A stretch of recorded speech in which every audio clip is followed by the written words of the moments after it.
Way back in 2010, a little gem from DreamWorks Animation, a studio previously known for comedic blockbusters like Shrek, Madagascar, and Kung Fu Panda, both literally and figuratively spread its wings with critics and audiences alike, and it unexpectedly made me a fan just like that. The original How to Train Your Dragon still remains my personal favorite DreamWorks animated movie of all time, and tied for my favorite cartoon movie not made by Disney. In fact, I really regret not seeing the original movie in the theater, but this sequel more than made up for that.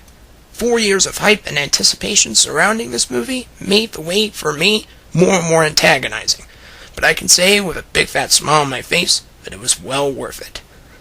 5 years after the events of the first movie, Hiccup, again played by Jay Baruchel, is now 20, yet he still retains the charm and spunk from the original movie. Hiccup not only has maintained his friendship with Toothless, the rare Night Fury, but has also strengthened it exponentially. Because of this new peace between Vikings and dragons, the rest of the dragon riders from the first movie are now having competitions with their dragons, and these dragons have also become integrated into these guys' everyday lives.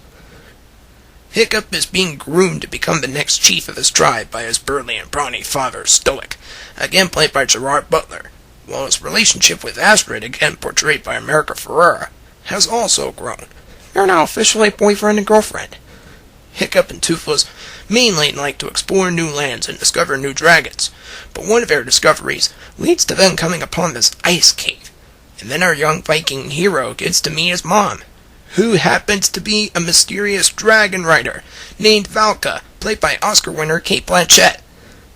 Valka shows her son some hidden secrets and abilities that Hiccup until now didn't even know they had, and she reunites with Stoic, and they decide to pick up right where they left off, from when Valka was whisked away from Berg by Cloudjumper, her dragon, which she likes to ride like a surfboard.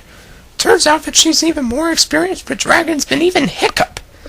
But soon the normal ho-hum dragon-integrated lifestyle of Berg is soon threatened by Eret, self-proclaimed greatest dragon trapper alive, played by Kit Harington from Game of Thrones, and also Drago, played by Jimon Honsu, who actually is the elite dragon trapper, and the film's primary villain. Drago has a plan to control the humongous bewildered beast, and in turn, controlling the rest of the dragons so that he can destroy Berk. But all Hiccup wants to do is just talk some sense into him, but as we see in this movie, it's easier said than done. From that point, the battle lines are drawn, sacrifices are made, and relationships are pushed to the ultimate test, in a movie that is sure to resonate with people young and old just as much, if not more, than the first one did way back when. In a word, it's amazing how far DreamWorks has come ever since making the original hit, and you can clearly see why here. The visuals are top-notch. The decision to make our heroes older is risky, but it pays off big time. The music that got John Powell an Oscar nod still retains familiar cues from the original movie, and also ups the ante. And on top of it all, the movie still has the spirit of the original movie, along with, I dare say, a Dark Knight-esque kind of atmosphere that really made the first movie work, especially towards the end of this movie.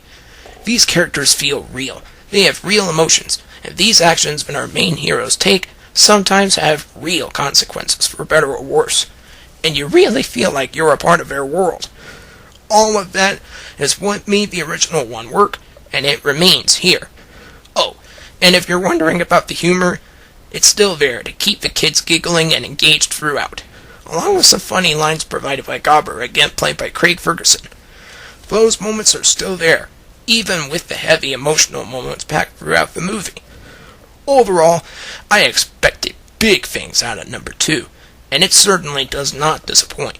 This is a movie that absolutely met my expectations, and also set them even higher for number 3 in the summer of 2016. Go ahead and see this movie with your whole family, because I know they'll all have a, pardon the pun, high-flying experience in the theater. I must have given the original movie 4 out of 4 stars. Why not do the same here? I give How to Train Your Dragon 2 a soaring 4 out of 4. And as usual, it's rated PG.